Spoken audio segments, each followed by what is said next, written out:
নিজের সন্তান পর্যন্ত বাবা বলে ডাক দেয় না রে। যুবক ভাইরা, মানুষটা মারা যাওয়ার সাথে সাথে তার নাম পর্যন্ত পাল্টে যায়, ঠিক না বেটি? কত মানুষ মারা যায়। এই যে গতকাল কিনা কবে ঢাকাতে আগুন লাইগা পুরা ফ্যামিলি পর্যন্ত শেষ। এখন গোটা বিশ্বের সমস্ত গবেষকদের একটা কথা হলো, বৃদ্ধরা মরে কম, যুবকরা মরে বেশি। কথা হয় না? গতকালকে একটা মর্মান্তিক ঘটনা, 5 জন প্রবাসী, ইউরোপ কান্ট্রির প্রবাসী, ইউরোপে থাকে। 5 জনের সবকিছু ওকে ঢাকায় গেছে, কিন্তু 500 জন জায়গায় ডেড। 5টা কবরের ব্যবস্থা করা হয়েছে এক সারিতে 5 জন। এরা কি বাপ ছিল? হ্যাঁ, এরা কি বাপ ছিল? যখন মানুষ মারা যায়, মারা যাওয়ার আগ মুহূর্তেও তার চোখে কত স্বপ্ন নিয়ে মরে, কত স্বপ্ন তার চোখে ছিল, মনে ছিল। কোন স্বপ্ন বাস্তবায়ন হওয়ার আগে আগে কবরের যাত্রী হয়ে যায়, ঠিক?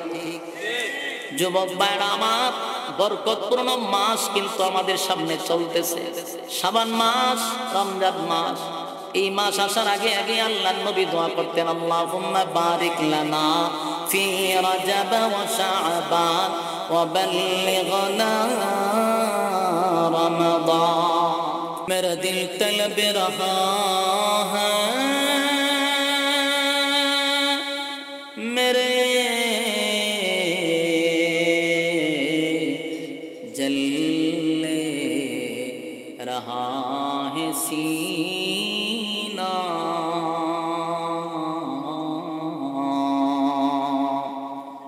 ए दवा वही मिलेंगे, मुझे ले चलो मदीना बलगल उलम बिकमालिही कशफत तुजा हसनत जमीआ खसालिही सल्लो बुख्ती का चमके सितारा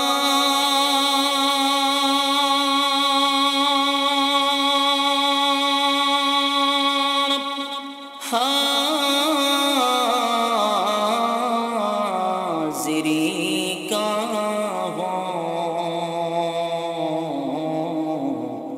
इशारा देख कर रो जाए प्यारा बलगल उला बिकमालिही कशफत तुजा बिजमालिही हसनत जमीआ खसालिही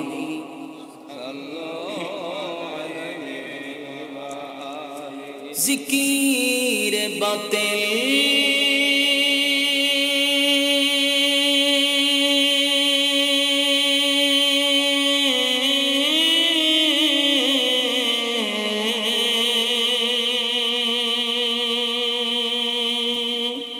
खो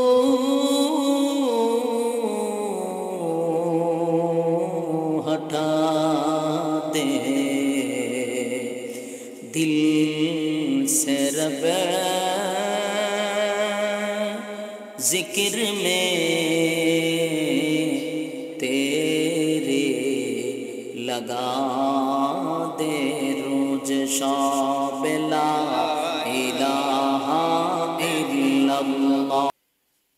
তাহলে বাস্তব চিত্র আমরা দেখি একটু ভিন্ন। আল্লাহ বলছেন নামাজি ব্যক্তিকে নামাজ গুনাহ থেকে বিরত রাখে, খারাপ কাজ থেকে নামাজ বিরত রাখে। কিন্তু আমরা বাস্তবে একটু ভিন্ন দেখি। বাস্তবে ভিন্ন কি? বাস্তবে দেখি নামাজও 5 ওয়াক্ত পড়ে, সুদও খায়। নামাজ পড়ে, এই খবরটা কত বাড়ানি দরকার না, মাস্টারটা কমা, শীষ যাতে না দেয়। আওয়াজ তো সুন্দরই তুলছিলাম, কিন্তু আওয়াজ লড়াইও না।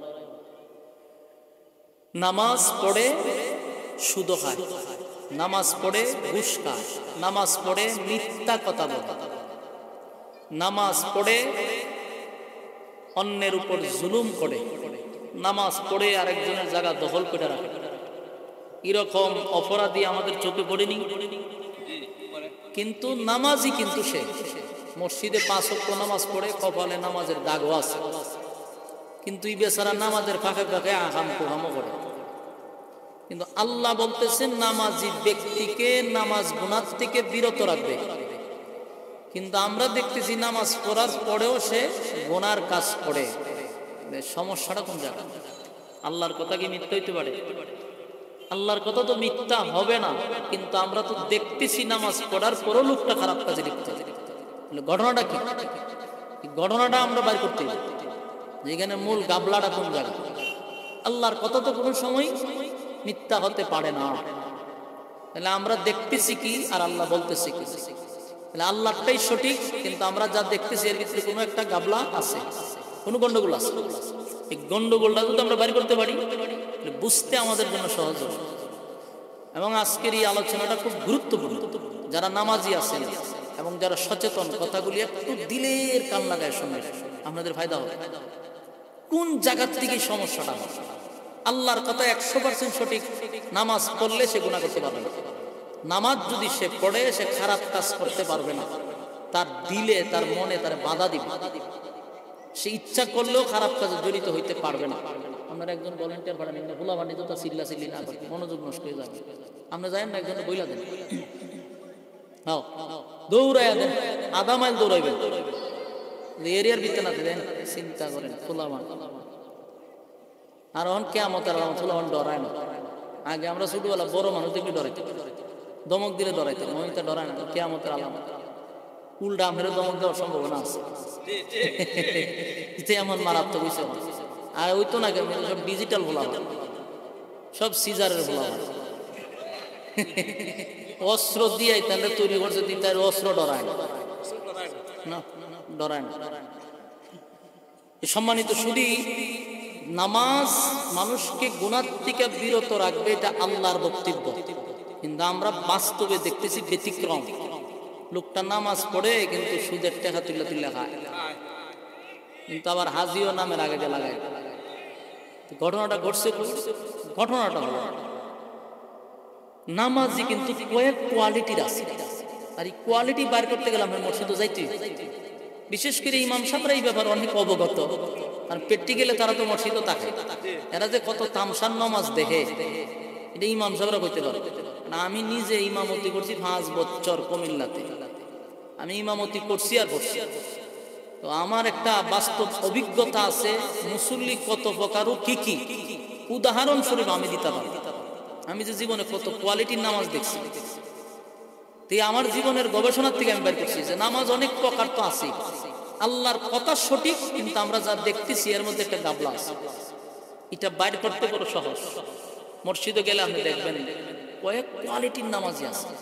এক ধরনের নামাজি হইল বছরে মাত্র 2 বার নামাজ পড়ে, 2 ঈদে, এছাড়া এই নামাজিরা আর পাওয়া যায় না। আর কিছু নামাজি আছে সিজুন্না নামাজি, সবে বরাতে এরারে পাইবেন, সবে মেরাজও পাইবেন, সবে কদরও পাইবেন। এদিন দেখবেন মসজিদও ঢুকুনি যান এই নামাজির লেগে, কারণ সিজুন্না হঠাৎ করে সিজন আছে আর এরা ঢুকছে মসজিদে। আরেক কোয়ালিটির নামাজি আছে, এটা হলো সাপ্তাহিক নামাজি। জুম্মার দিন দেখবেন মসজিদও বাপরে বাপ মানুষ প্রচুর। এই কোয়ালিটি ছাড়া 5 ওয়াক্ত জীবনে মসজিদে হইতে না। এর মধ্যে আরেকটা হলো 5 ওয়াক্তর কিছু নামাজি আছে, এরার মধ্যে আবার কয়েক ধরনের আছে। এরার মধ্যে আবার কিছু নামাজি আছে মসজিদে গিয়ে আল্লাহ হলো কইরা নিয়ত বান্ধা মসজিদের টাইলস দেয়। কেমনে লাগাইছে, সামনে মসজিদের একটা গড়ি আছে, এটা টাইম দেখে, ফ্যান কটা লাগাইছি এটাও দেখে, পিছাতে গেট আইলো মোরসাদা দেয়। ইরম নামাজে আপনারা দেখছেন? আমি নিজে দেখে বলতেছি। আমি চিন্তা করলাম এই লোকটা যে নামাজ পড়তেছে, নামাজের মধ্যে টাইলস দেখে, ফ্যান দেখে, গড়ি দেখে, এই নামাজের মধ্যে কোনো মনোযোগী আছে? এরপরে ইমাম সাহেব আবার সেজদার দেরি করে এখান থেকে সিগন্যাল দেয় করে গলা আগে। এরকম নামাজি আমাদের চোখে পড়ে। আরেক কোয়ালিটির নামাজ হইল এরা মিনিটে কয়েক রাকাত নামাজ পড়তে পারে, 1 মিনিটে অন্তত 8 রাকাত নামাজ পড়ে। আমার এক মুসল্লি আছেন কুমিল্লাতে, আমি ইমাম সাহেব তো গোসল টোসল কইরা পাঞ্জাবি টাঞ্জাবি মসজিদে গিয়া দেখি 25 বাজে গেছে, মানে দেড়টা নামাজ। আমি কে নামাজে দাঁড়াইছি সুন্নত। এক রাকাত পড়ার পরে একজন মুসল্লি আমার কাছে আবার হারাইছে, হে সুন্নত পড়। আমি 3 রাকাত পড়তে পড়তে এই বেচারা 4 রাকাত তো পড়ছই, আরো 2 রাকাত পড়ছে, লম্বা একটা মোনাজাত দিছে। আমার 3 রাকাত শেষ হয়েছে না, আমি শেষ করছি করে দিই 30 বাজে। আমি আর ওনার সাথে কিছু কইছি না, আমি নামাজ পড়েছি। নামাজের পরে এই মুসল্লির সাথে আবার আমার সম্পর্ক ভালো আছে, আমি দাদা ডাকতাম। দাদা এখানে আমি হাসি হাসি কইছি, আপনি যে এত দ্রুত কিভাবে নামাজ পড়েন? আমি 3 রাকাত পড়তে পড়তে আপনি 8 রাকাত পড়ছেন, আমি দি পারি না, এটা কেমনে করেন আমার শিখাইবেন? আমার উত্তর দিছে কি, তোমার বয়স কত? আমি বয়স কইছি করে আমি নামাজ পড়ি আজকে 50 বছর ধরে। কখনোই তুমি যদি অত তাড়াতাড়ি ভর্তি চলতে কেমন হইব? তো বয়সের সাথে আস্তে আস্তে স্পিরিট বাড়বে। আমি চিন্তা করলাম তার সাথে আমি আর কোনো কথা হইয়া লাভ নাই, কারণ যে নসিহত আমারে করছে যে আমার বয়স বাড়লে আমার নামাজের স্পিডও বাড়বে। আমাদের খালি কুমিল্লা এই মুসল্লি না, আপনারা মসজিদও ভাইবেন এত দ্রুত সে নামাজ পড়ে। আরো কিছু কোয়ালিটি আছে। অধিকাংশ মুসল্লিদের দাড়ি সাদা হয়ে গেছে, 50-60 বছর তার বয়স, নামাজ পড়তেছে 50টা বছর ধরে, কিন্তু নামাজের কোয়ালিটি যদি দেখেন, নামাজের মধ্যে নামাজ ভঙ্গের যে কারণ অনেক মুসল্লি জানেন। নামাজ ভঙ্গের কারণ আছে 19টা কারণে নামাজ ভাঙ্গে, আমরা অনেক মুসল্লি জানি না। তো প্রথম যে নাম্বার কারণটা, এটা হইল নামাজে অশুদ্ধ পড়া। নামাজ ভঙ্গের প্রথম কারণ কি? অশুদ্ধ পড়া হইল নামাজ ভঙ্গের প্রথম কারণ। আমরা অনেক মুসল্লিরা আমি জিগায় যে সূরা ফাতিহাটা পড়ে, এরার ফাতিহা উনলে মনে হয় যে কোরআনের বিতরণের বাড়তে পড়তেছে, এমন কোয়ালিটির সূরা পড়ছে। প্রথম শুরুতেই যখন আলহামদুলিল্লাহ পড়ে নামাজ শেষ। এই আলহামদুলিল্লাহর জায়গায় যখন আলহামদুলিল্লাহ পড়ে নামাজ কিন্তু শেষ হয়ে গেছে, তাই হইতে পারে। এইভাবে নামাজ পড়তেছে 60 বছর ধরে। এই যতগুলা কোয়ালিটি বললাম, বলুন এই নামাজ যদি মরার আগ পর্যন্ত পড়ে, এই নামাজের তারে গুনাহ থেকে বাঁচাইবে। এটা কি নামাজ হইছে? আমার কথা বুঝুন না। আল্লাহ কইছে নামাজি ব্যক্তিকে গুনাহ থেকে বাঁচাবে। এটা কি নামাজ হয়নি? এটা তো ফাইজলামি। তিনি ফাইজলামির নামাজ আপনার গুনাহ থেকে বাঁচাতে পারে। আর এই কোয়ালিটির নামাজ যারা পড়ে, এরা নামাজও পড়ে সুদও খায়, কারণ এরা বাঁচায় না। এরা নামাজে কি করে না? বাঁচায় না, কারণ এরা নামাজ হইলেন না বাঁচে। এরপরে দেখেন নামাজের ওয়াজিব আছে 14টা। অনেক মুসল্লি প্রতি রাকাতে রাকাতে ওয়াজিব তরক করতেছে, কইতে পারে। এর মধ্যে একটা কমন, ওয়াজিব তরক করে কোন জায়গায়? রুকু যায় গিয়া সুজা হইয়া এক তাসবিহ পরিমাণ দাঁড়ানো, এটা ওয়াজিব। কিন্তু দেখবেন কমরটা বেহাতা কুশে তাজদা, কমরটা সুজা করে না, বেহারা কুশে তাজদা। এ চিন্তা করে আমি তো সাজদা জামু হইতে আর সুজা হইতাম করে বাইপাসে জায়গা বাইপাসে, মানে সুজা ওই না। সুজা এখানে হওয়া হইল ওয়াজিব। আপনি যে সুজা হইলেন না, ওয়াজিব তো শেষ, কারণ নামাজ আর রইল। সেজদাত গিয়া আবার উচ্চা সুজা হইয়া বসা, এক তাসবিহ পরিমাণ নিম্নে বসা ওয়াজিব। আপনি তো কমরটা বেকা করি আবার সেজদা মারেন, নামাজ তো হইল না। এরকম নামাজি প্যান্ডেলের ভিতরে আছে, কিন্তু আপনি নিজের বিবেকের কাছে প্রশ্ন করেন, এই নামাজ তো পড়তেছেন 50 বছর ধরে, আপনার নামাজ কিন্তু শেষ, একটা হয়েছে না। মুরব্বীরা যদি ওয়াজ করি কইতা আল্লাহ মাফ করবো, ডাইরেক্ট কয় কইতা আল্লাহ মাফ করবো। আমরা বুঝি টুঝি না, আমরা বুড়া টুড়ে গেছি, আর আমরা আগে শিখতে পারছি না, আল্লাহ আমরা মাফ করে দিই। রাগ ওঠে, কিন্তু বুড়া মানুষ তো রাগ দেখাইতে পারি। আমি শুধু জিগাই যে কেরে আল্লাহ মাফ করতে হবে? বয়স কি আপনারা কম দিছে? আপনারও 60 বছর, নামাজি ব্যক্তিরও 60 বছর, তা আপনারা মাফ করতে পারে? আমরা বুঝি না। তো দুনিয়ার দিশব বুঝে, দুনিয়ার দিশব বুঝে না। আপনার জাগার কাগজে যদি একটা ফেস লাগে, আপনি না বুঝলো বুঝুন না, 10 জনে না হাজির করে ইডার বেলায় যে খুব বালা বুঝে। আর যেখানে জাহান্নাম নিয়ে প্রশ্ন, জান্নাত নিয়ে প্রশ্ন, ইডার বেলায় বুঝেন না। ঘটনাটা কি? তা কেন ভাই আল্লাহ বলে মাফ করে দিব? সতর্ক হওয়া দরকার। নামাজি ব্যক্তিকে গুনাহ থেকে বাঁচাবে যদি সে নামাজ পড়ে, কিন্তু তামসান নামাজ পড়লে নামাজ মাফ করবে। মিনিটে মিনিটে 1 মিনিটের ভিত্তিতে নামাজ পড়বে, কারেন্টের সুইচ লাগায় রাখছে, ওমা উঠে আর পড়ে এগুলা নামাজ না, এগুলো আল্লাহর সাথে তামাশা কাজ। এই নামাজি নামাজ দিয়া কোনো ফায়দা নেই, তারে গুনার থেকে নামাজে বাঁচাইতে পারে। আমার কথা কি বুঝতে পারছে? তাহলে এখন আসুন নামাজ কেন আমরা শুদ্ধভাবে সহিভাবে করব? কারণ জাহান্নামে যাওয়ার প্রথম নাম্বার কারণটাই হলো নামাজ। আমার কথা কি বুঝতেছেন? জাহান্নামে যাওয়ার প্রথম কারণটা কি? নামাজ। আপনি তো জাহান্নামে যাবেন, এর প্রথম কারণটাই হবে নামাজ। এটা আমার কথা না, আমি যে দ্বিতীয় আয়াত করছি এই আয়াতের ব্যাখ্যা। ক্বালু লাম নাকু মিনাল মুসাল্লিন, এই আয়াতের ব্যাখ্যা হলো জাহান্নামে যাওয়ার এক নাম্বার কারণ হলো দুনিয়াতে যারা মুসল্লি ছিল না, মুসল্লি না থাকার কারণে জাহান্নামে তারা গেছে। এটা হলো জাহান্নামে যাওয়ার প্রথম নাম্বার কারণ। আর আল্লাহ রাসূল বলেন আউয়ালু মা ইউহাসাবু বিহিল আবদু ইয়াউমাল কিয়ামাতি সালাত, সর্বপ্রথম যদি হিসাব হয় হাসরের মাটিতে নামাজের হিসাব হবে। তাহলে কি বুঝলেন? নামাজের ব্যাপারে সতর্ক হওয়া দরকার আছে না? কথা কি না? মারাত্মক সতর্ক হওয়া দরকার। দুনিয়ার সব কাজ আপনি তাড়াহুড়া করেন, অসুবিধা নাই, নামাজের ব্যাপারে তাড়াহুড়া চলবে না। কারণ আপনার ভিতরে থাকতে হবে যে আমি আল্লাহরে না দেখি, আল্লাহ আমার দেখতেছে। আমি তো আল্লাহর কুদরতি পায়ে সাজদা দিতাছি, সুতরাং কেন ফাইজলামি করার লেগে দাঁড়াইছি? দুনিয়ার তাড়াহুড়া সব পিছনে, নামাজও দাঁড়াইছে আমি ধীরে ধীরে। আমার কথা কি বুঝতেছে? কারণ জাহান্নামে যাব আমি, এটা এক নম্বর কারণ। ক্বালু লাম নাকু মিনাল মুসাল্লিন, জাহান্নামীরাই বক্তব্য দিবে। জাহান্নামীদের বক্তব্য হলো, যারা জাহান্নামের ভিতরে আগুনে জ্বলবে পড়বে, তাদের বক্তব্য হলো আমরা জাহান্নামে আসছি একটা নাম্বার কারণ হলো ক্বালু লাম নাকু মিনাল মুসাল্লিন, দুনিয়াতে আমরা মুসল্লি ছিলাম না। মুসল্লি না হওয়ার কারণে মানে নামাজি ছিলাম না, এই কারণে আমরা জাহান্নামে আসছি। এই ফ্যান্ডেলের ভিতরে বহু রোগী আছে, বহু আক্রান্ত রোগী আছে, বেনামাজি নামে আক্রান্ত আছে না নাই? আমি যদি এই মুহূর্তে বলি হাত তুলেন, লজ্জা পাবেন, তাই আমি হাত তুলাবো না। কিন্তু অপরাধী তার মনে মনে জানা আছে। আপনাদের কাছে আমার একটা আবদার হলো, বরকতপূর্ণ মাস কিন্তু সামনে আসতেছে, শাবান মাস চলতেছে, সামনেই হলো বরকতের মাস, রহমতের মাস, বরকতের মাস, নাজাতের মাস, মাগফিরাতের মাস। এই মাস আসার আগে আগে এখন থেকে প্রস্তুতি নেওয়ার দরকার আছে না নাই? প্রস্তুতি নেওয়া দরকার।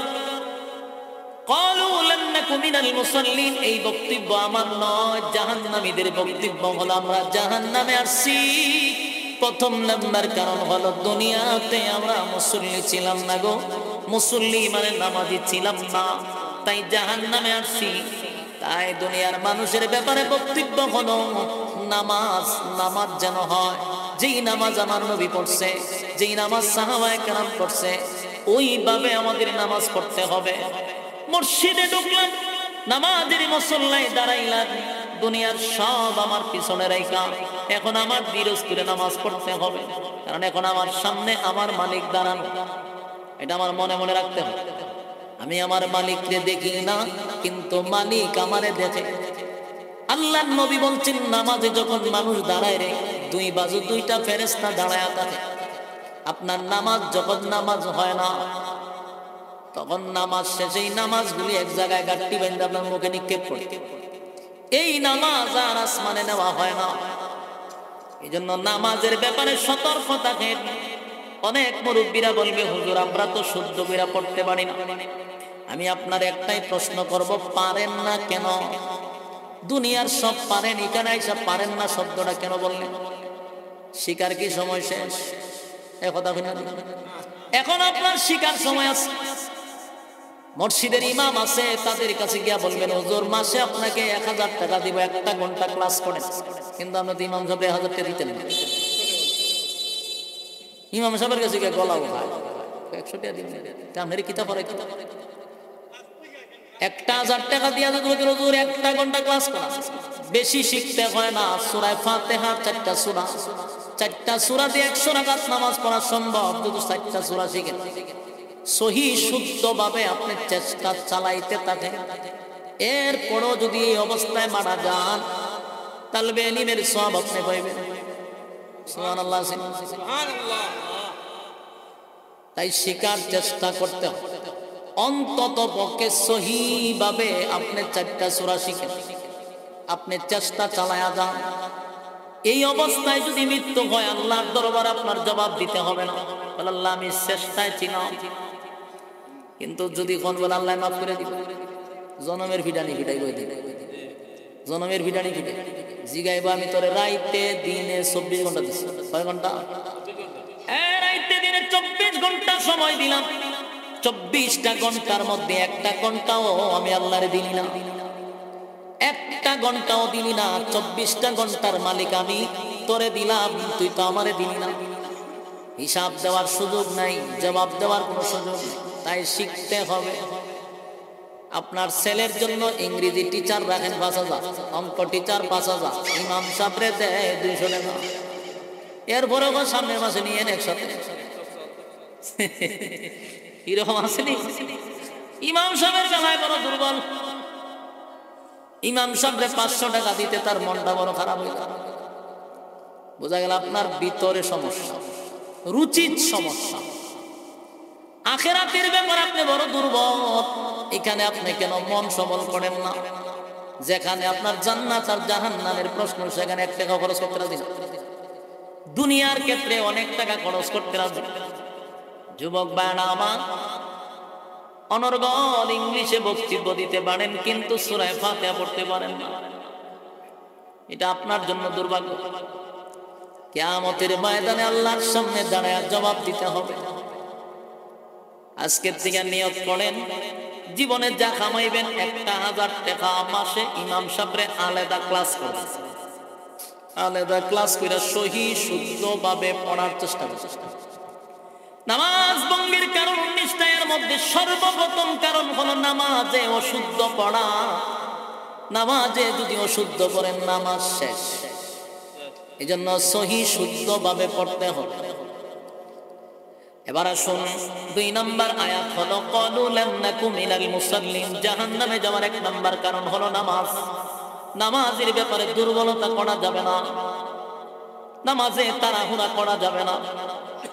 আম্মা জান আয়েশা বলেন, পৃথিবীর মানুষেরা, আমার পয়গম্বরের সামনে কোনো গুনাহ নাই, পিছনেও কোনো গুনাহ নাই, সমস্ত নবী রাসূলগণ নিষ্পাপ, আহলে সুন্নাত ওয়াল জামাতের আকীদা। আমার নবীর কোনো গুনাহ নাই গো, সামনেও কোনো গুনাহ নাই, পিছনেও কোনো গুনাহ নাই। কিন্তু সেই নবী নামাজে দাঁড়াইলে আম্মা জান আয়েশা বলেন, আমি দেখছি নবীজির পা গুলি ফুলে যাইত। এত সময় নামাজে দাঁড়ায় থাকতো, পা গুলি যেন ফুলে যাইত।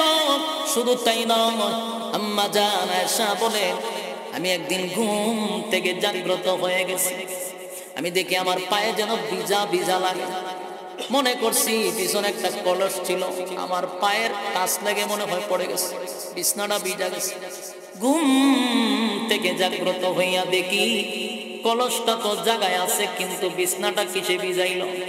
তাকায়া দেখি আমার পাশে আমার হাবিবে কিবরিয়া নবী মুহাম্মদুর রাসূলুল্লাহ সাল্লাল্লাহু আলাইহি ওয়াসাল্লাম সিজদায় পড়িয়া চোখের পানি দিয়া আমার বিছনা ভিজায়া দিছে। পৃথিবীর মানুষেরা মাঝে মধ্যে আমি আশ্চর্য হয়ে যাইতাম গো, এত লম্বা সেজদা নবী দিত, এত লম্বা সেজদা দিত, আমি ভয় পাইতাম নবী কি জীবনের শেষ সেজদা দিয়া রইছে, উঠতেন না। মাঝে মধ্যে ধাক্কা দিতাম, মাঝে মধ্যে লাড়া দিতাম। কেন রে এত লম্বা সেজদা নবী দেয়? নবীর চেহারা মুবারকের মধ্যে রক্ত জমে যাইত, এত লম্বা সেজদা দিত, এত লম্বা রুকু দিত, এত লম্বা নামাজ পড়ত। নবীর গুনাহ নাই, এরপর নবী এত নামাজ পড়ে। আর আমরা নামাজে দাঁড়াইলে কারেন্টের সাহায্যে নামাজ পড়ি, যখন বোঝা যায় শয়তানে আমরা লড়ায়। বাস্তব না বাস্তব? কোমর ব্যথা কইরি সেজদা মারে, সোজা হইয়াও দাঁড়ায় না। যুবক ভাই, নামাজের ক্ষেত্রে এই সমস্ত ফাইজলামি চলবে না, কারণ নামাজ সাধারণ কোনো ইবাদত না। যত ইবাদত আছে রে সব ইবাদত জিবরাইল দুনিয়ার আয়েশা নবীর কাছে দিয়া গেছে, জিবরাইলের মাধ্যমে ইবাদত আছে। কিন্তু শুধুমাত্র নামাজ জিবরাইল আয়েশা নবীরে দিয়া যায় নাই। আমার আল্লাহ আমার নবীরে দাওয়াত দিয়া শাজিনে নিয়া বন্ধুরে বন্ধু নামাজ হাদিয়া দিছে। নামাজের এত গুরুত্ব, নামাজ কিন্তু নবীরে আরশের মেহমান বানাইয়া বন্ধুরে নামাজ হাদিয়া দিছে। এই নামাজের মাধ্যমে বান্দার সঙ্গে আল্লাহর একটা সুসম্পর্ক হয়। নামাজের মধ্যে বান্দার সঙ্গে আল্লাহর কথা হয়। আল্লাহ বলেন, বন্ধু আপনারে মেরাজ করাইছি 7 আসমান টপকাইয়া, আর আপনার উম্মতের সঙ্গে আমার মেরাজ হবে দুনিয়ায় 5 ওয়াক্ত নামাজের মাধ্যমে। তাই আমরা নামাজ পড়বো আল্লাহর সঙ্গে সুসম্পর্ক করার জন্য। নামাজের বাহিরে এত সম্পর্ক নাই, নামাজের মধ্যে নামাজের মাধ্যমে এত সুসম্পর্ক হয়। যুবক ভাই, কথাগুলি দিলের কান লাগায় শুনেন। নামাজের ব্যাপারে কোনো সেক্রিফাইস চলবে না। নামাজ নাই তো আল্লাহর সঙ্গে তার কোনো সম্পর্ক নাই, নামাজ নাই তার উপরে কোনো নিরাপত্তা নাই। এই জন্য আমরা এই ব্যাপারটা খুব মনোযোগ সহকারে বোঝা দরকার। সামনে আসতেছে রমজান মাস, এখন থেকে প্রিপারেশন নেন, এখন থেকে আপনি প্রস্তুতি নেন। নামাজের ব্যাপারে পয়গম্বর বারবার আমাদেরকে বারবার সতর্ক করছেন। জীবনের শেষ বিদায়ের সময় নামাজের কথা বলছেন। জীবনের শেষ বিদায়ের সময় নামাজ। আল্লাহর নবী যেদিন দুনিয়া থেকে বিদায় হয়ে যাবে, পয়গম্বরের বুকে প্রচন্ড ব্যথা ছিল, মাথায়ও ব্যথা, বুকেও ব্যথা। নবী মাঝে মধ্যে চোখ বন্ধ করতেন আর তাকাইতেন না, আবার চোখ দিয়া তাকাইতেন আবার বন্ধ করতেন। মানে কখনো হুশ থাকতো, কখনো নবী বেহুশের মধ্যে থাকতেন। এই পরিস্থিতিতে মসজিদে নববীর মধ্যে সাহাবায়ে কেরামরা নবীজির জন্য অপেক্ষায় ছিল। নবীর পিছনে তারা ইমামতি করবে, নবী ইমামতি করবে, তারা নামাজ পড়বে। প্রতিদিন নবীর পিছনে তারা নামাজ পড়ে। মসজিদে নববীর মধ্যে ফজরের সময় সাহাবীরা আয়েশা নবীর অপেক্ষা করতেছিল, কিন্তু নবী তো আসে না। সাহাবায়ে কেরাম বারবার হুজুরা শরীফের দিকে তাকায়, কিন্তু না, পয়গম্বর তো হুজুরা শরীফ থেকে বাহির হয় না। নামাজের টাইমটা চলে যায়। এই অবস্থায় হঠাৎ করে সাহাবায়ে কেরামরা তাকায়া দেখে ইমামতির মুসল্লার মধ্যে এমন একজন সাহাবী দাঁড়ায়া গেছে। সাহাবায়ে কেরাম বুঝবার আর বাকি নাই। হায়রে, নবীর জায়গায় সাহাবায়ে কেরামদের সামনে এমন একজন সাহাবী দাঁড়াইছে। স্পষ্ট হয়ে গেল আর কোনদিন নবী এখানে দাঁড়াবে না। মসজিদে নববীর মধ্যে কান্নার রোল, গোটা মসজিদে নববীর মধ্যে কান্নার রোল পড়ে গেল। হযরত আবু বকর সিদ্দিক রাদিয়াল্লাহু তাআলা ইমামতির মুসল্লায় দাঁড়ায় গেছে। সাহাবায়ে কেরামরা কান্না শুরু করছে। হায় রে, আবু বকর যেহেতু দাঁড়ায় গেছেন, আর পয়গম্বর এখানে দাঁড়াবে না, নবীর পিছনে নামাজ আর পড়ার সৌভাগ্য হবে না। কান্না জড়িত অবস্থায় ফজরের নামাজ শুরু হয়ে গেল। নবীর হুঁশ ফিরার সাথে সাথে আল্লাহর পয়গম্বর বলেন, না আয়েশা, ফজরের নামাজ কি আমার সাহাবীরা পড়ছে? আম্মা জান আয়েশার চোখ দিয়া পানি পড়ে। আল্লাহর পয়গম্বর জিজ্ঞাসা, আয়েশা গো, কেন কান্দো? কোন কারণে কান্দো?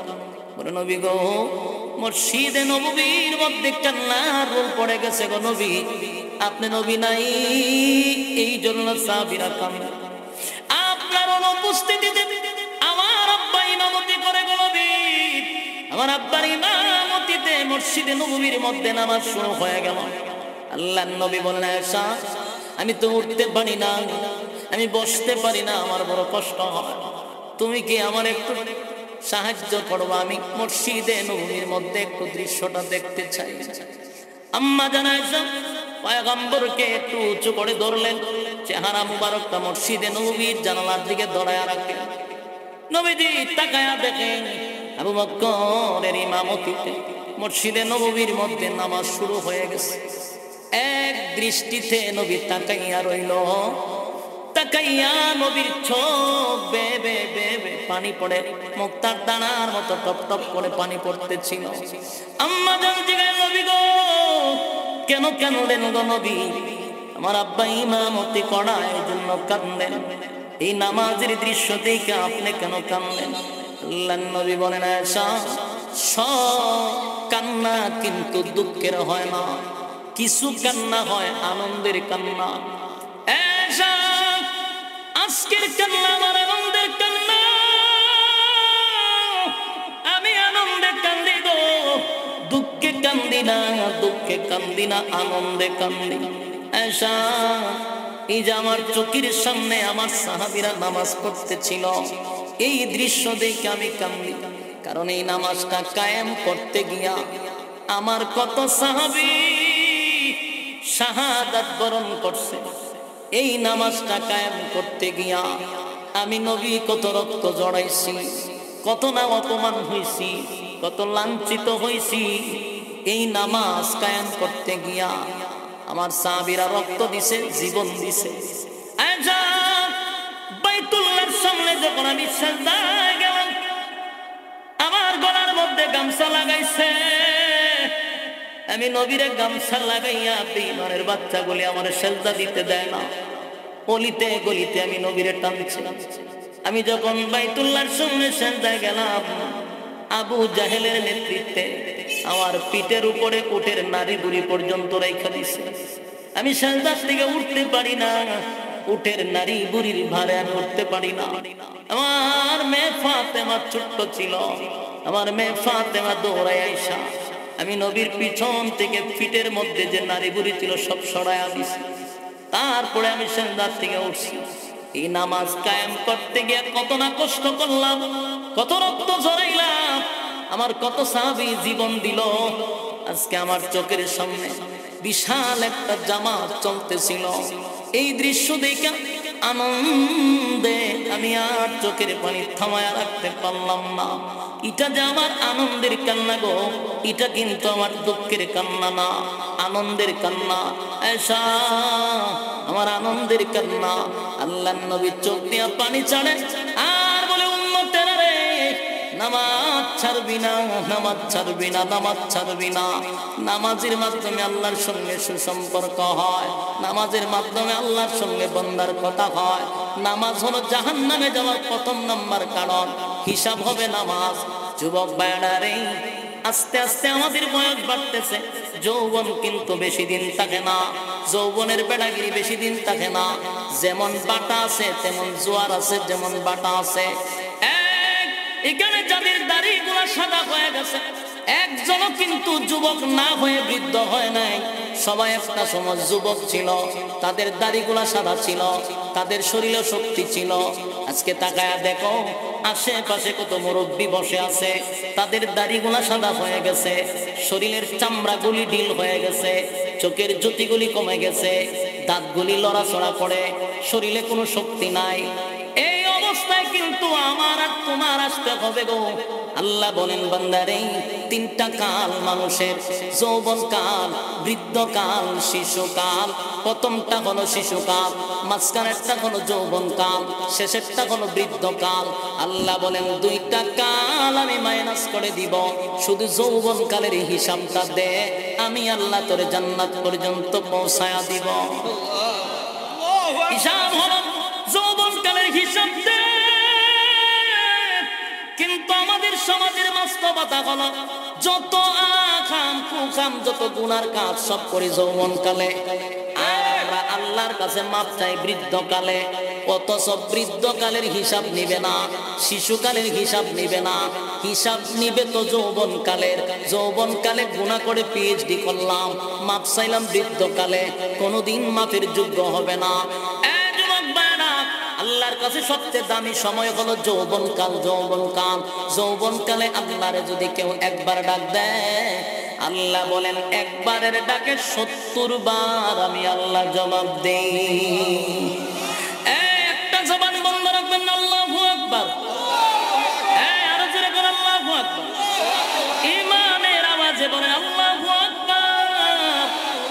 আল্লাহর কত মায়া, কত দয়া। যৌবনকালের বড় দাম, যৌবনকালের বড় দাম। কিন্তু আফসোসের ব্যাপার, আশ্চর্যের ব্যাপার, কোন মানুষ যৌবনকালে তওবা করে না। বৃদ্ধ যখন হয়ে যায়, গুনাহ করতে পারে না, তখন আল্লাহরে কয় আল্লাহ আমার মাফ করে। এটা কিন্তু খুব হাস্যকর বিষয়। আপনি বললেন আল্লাহ আর কোনোদিন গুনাহ করব না, আল্লাহ বলে বান্দা তুই পারলে কইরা দেখা। এই যে বৃদ্ধ কালায় কইছো আমি আর গুনাহ করব না, পারলে কইরা দেখা। তোর শরীরে শক্তি নাই, তুই পারস না, এখন কস করব না। যেই সময় গুনাহ করতে পারছো কম করস নাই, জনমের করা করছস। এখন তোর শরীর চলে না, কসার গুনাহ করতাম না, এটা একটা ফাইজলামি, এটা তওবা না। এটা কি ফাইজলামি? যৌবনকালে তওবা করতে হবে। তওবা শব্দের অর্থ হলো ফিরে আসা। কোথা থেকে? গুনাহ থেকে। তো গুনাহ থেকে কি আপনি বৃদ্ধকালে ফিরবেন? আরে কথা বললা দি, বৃদ্ধকালে আপনি ফিরে কি করতে? এই সময় তো আপনি গুনাহ করতেই পারেন না। এক বেচারা তওবা করে বৃদ্ধকালে, আল্লাহর জীবনে মানুষের উপরে জুলুম করতাম না, আর কোনোদিন মানুষের হক নষ্ট করতাম না, আর কোনোদিন বেগানা নারীর দিকে তাকাইতাম না, আল্লাহর জীবনে মানুষের সাথে মিথ্যা কইতাম না, সুদো টেকা লাগাইতাম না। আমার মনটা কথা বাড়ি মেরে দিই। কিন্তু বয়সের বারে আর পারলাম না, কারণ আমার মেধা যেমন গরম হয়েছে। রে তুই যখন কইলি সব তো আল্লাহর সাথে বাটপাইটা কেড়ে করলি, তুই তো বাটপারি খরচ মানছিস, আল্লাহর সাথে কেড়ে বাটপারি করতে চাস। তুই যে কইলি আর জুলুম করতাম না, তুই পারবে জুলুম করতে। তুই অন জুলুম করতে গেলে আরো 10টা তোরে দিয়ে দিবি।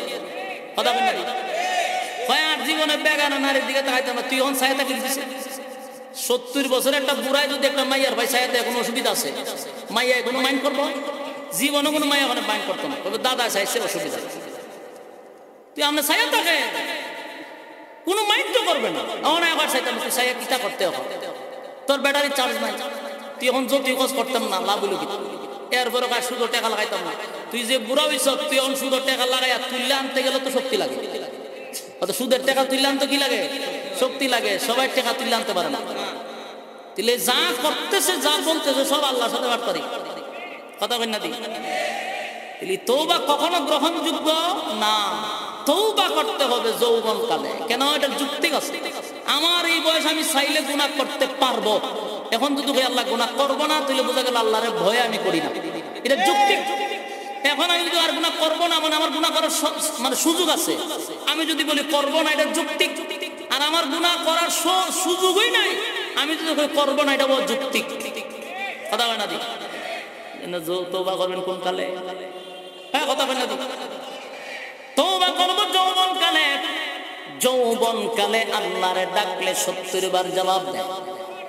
বৃদ্ধকালে সাহারা দিন মসজিদ হইরা তসবিহ টসবিহ। কত মুরব্বী আমার জীবনে দেখছি, সারাটা জীবন মানুষকে জ্বালাইছে, সুদে ঘুষে খাইয়া হুতাই দিছে। জুলুম কারে কয়, পরক্রিয়া কারে কয়, অবৈধ কাজ কত কয়, সব করছে।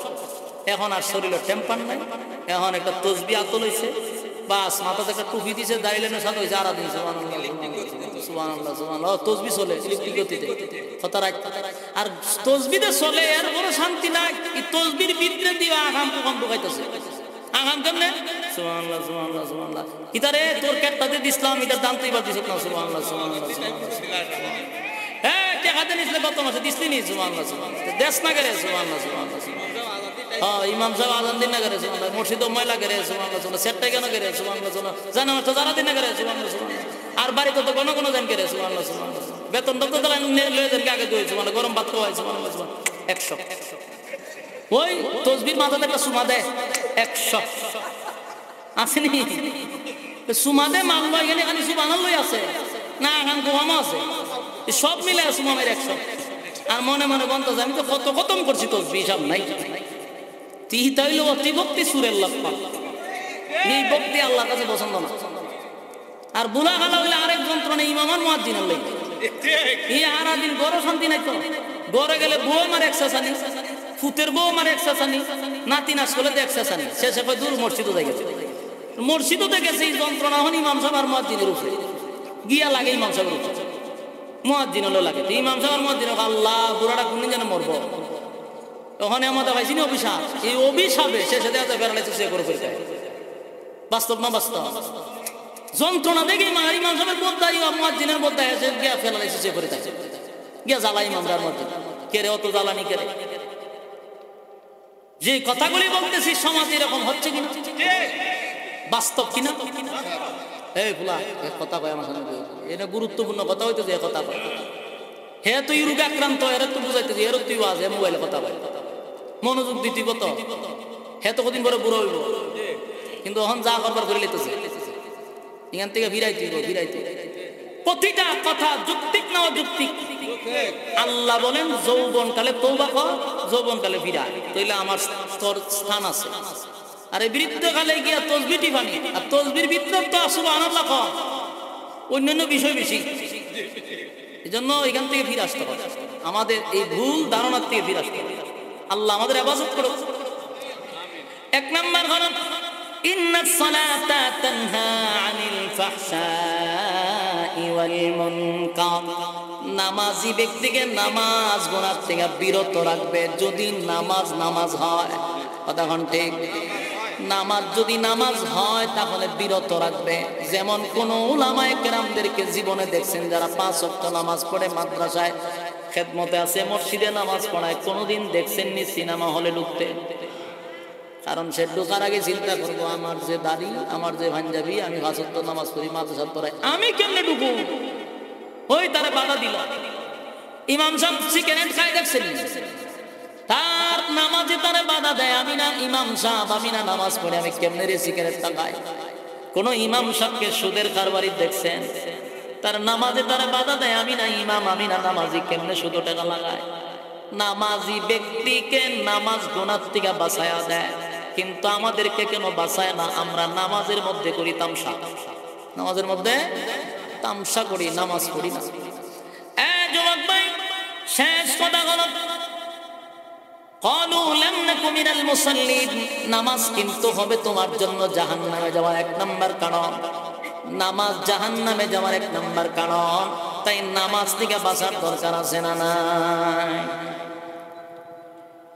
আল্লাহ রাব্বুল আলামিন বলেন লিত্তাগিনা মাআবা লাবিসিনা ফিহা আহকাবা। লিত্তাগিনা মাআবা, সীমা লঙ্ঘন যারা করবে, দুনিয়ার জমিনে মন গড়া জিন্দেগি যারা চালায়, সীমা লঙ্ঘন, এদের জন্য হলো জাহান্নাম। এদের জন্য কি? ইন্না জাহান্নামা কানাত মিরসাদা। এই 3টা আয়াত পড়ছিলাম। ইন্না জাহান্নামা কানাত মিরসাদা, আল্লাহ বলেন নিশ্চয়ই জাহান্নাম তোমাদের জন্য উট পাইত্যা বসে রয়েছে। যেইভাবে আমরা পাখি ধরি ফাঁদ পাইতে রাখি, ঠিক জাহান্নাম তোমাদের জন্য ফাঁদ পেতে বসা। যদি তোমরা নামাজের মধ্যে গাফলতি করো, নামাজের ব্যাপারে যদি ফাজলামি করো, ইন্না জাহান্নামা কানাত মিরসাদা, জাহান্নাম তোমাদের জন্য উট পেতে বসা। লিত্তাগিনা মাআবা, সীমা লঙ্ঘনকারীদের জন্য জাহান্নাম। লাবিসিনা ফিহা আহকাবা, যুগের পর যুগ সেখানে কিন্তু অবস্থান করতে হবে। যুগের পর যুগ মানে এটার কোনো সীমা নাই। যাবজ্জীবন জেল হইল তো একটা সময় মৃত্যুদণ্ড শেষ, কিন্তু মরণ নাই জাহান্নামে, এটার কোনো শেষও নাই। যুগের পর যুগ, যুগের পর যুগ অবস্থান করতেই হবে, উপায় নাই, উপায় নাই। তাই আমি যুবক ভাইদের উদ্দেশ্যে বলবো, যৌবন কালটা আমার মালিককে দেওয়ার দরকার আছে না নাই? এই মাহফিলে যদি গণনা করেন, বেশিরভাগ যুবকরা এখানে বসা, মাহফিল বেশিরভাগ সারা বাংলাদেশের 64 জেলায় আমার ঘুরে অভিজ্ঞতা হয়েছে, বেশিরভাগ যুবকরা মাহফিল পড়ায়, যুবকরা উদ্যোগ নেয়, কিন্তু যুবকদের মধ্যে কোনো পরিবর্তন নাই। বাস্তব না বাস্তব? যুবকদের মধ্যে পরিবর্তন নাই। আমি আপনাদের কাছে একটা কথাই বলে যাব, এই যৌবন কাল চিরদিন থাকবে না। কথা বল না দিন, যৌবন কাল চিরদিন থাকবে না, শক্তি বেশি দিন টিকবে না। কত মানুষ সোনারঘাট, আপনাদের এই বাসুল্লাহ গরুস্থানে গিয়া দেখেন শুয়ে আছে, যাদের দাপটে এলাকার মানুষ কাঁপত, যাদের ধমকে মানুষ ভয় পাইত, এমন লোক আজকে গরুস্থানে শুয়ে আছে, গরু ছাগল তার উপর দিয়া হাঁটে। কথা হয় না? তাহলে এই অহংকার বেশি দিন থাকে না, আগের থেকে সোজা হওয়া দরকার। এক কবিতায় বলছেন, আমি একটা মানুষ ছিলাম, আমার একটা নাম ছিল, সবার মতো আমার দেহে রক্ত পানি ঘাম ছিল। নাম ধরে কেউ বলছে না, আজ বলছে মরা লাশ। মানে কবি ওই লাশের কথাটা বুঝাইছে কি, লাশ বলতেছে কি যে আমি একটা সময় আমরা দেখে লাশে বলতেছে আমিও তোমার মতো মানুষ ছিলাম, আমার শরীরেও রক্ত মাংস ছিল, আজকে আমার নাম ধরে কেউ ডাকে। বলেন কেউ নাম ধরে ডাকে? এই নাম ধরে কেউ ডাক দেয় না। আমি একটা মানুষ ছিলাম, আমার একটা নাম ছিল, সবার মতো আমার দেহে রক্ত পানি গাম ছিল, সবার মতো আমার দেহে রক্ত পানি গাম ছিল। নাম ধরে কেউ বলছে না, আজ বলছে মরা লাশ।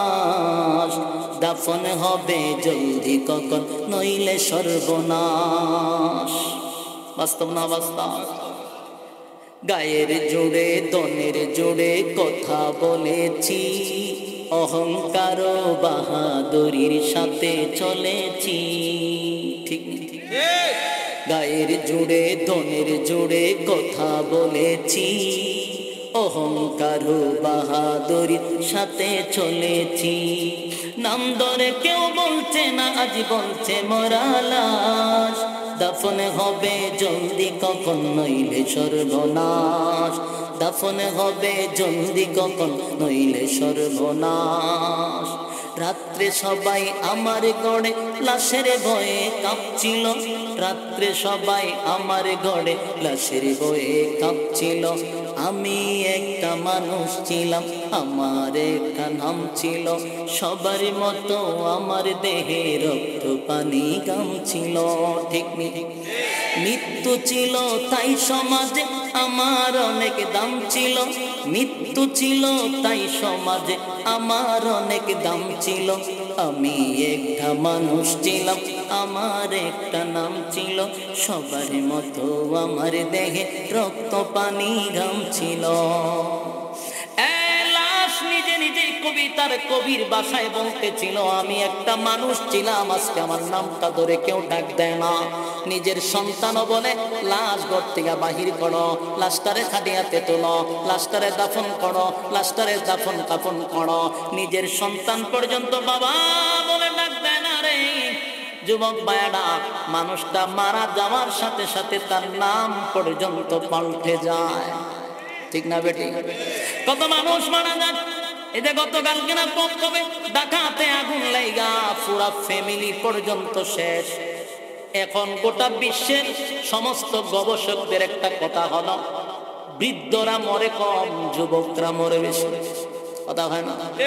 গতকালকে একটা মর্মান্তিক ঘটনা, 5 জন প্রবাসী, ইউরোপ কান্ট্রির প্রবাসী, ইউরোপে থাকে।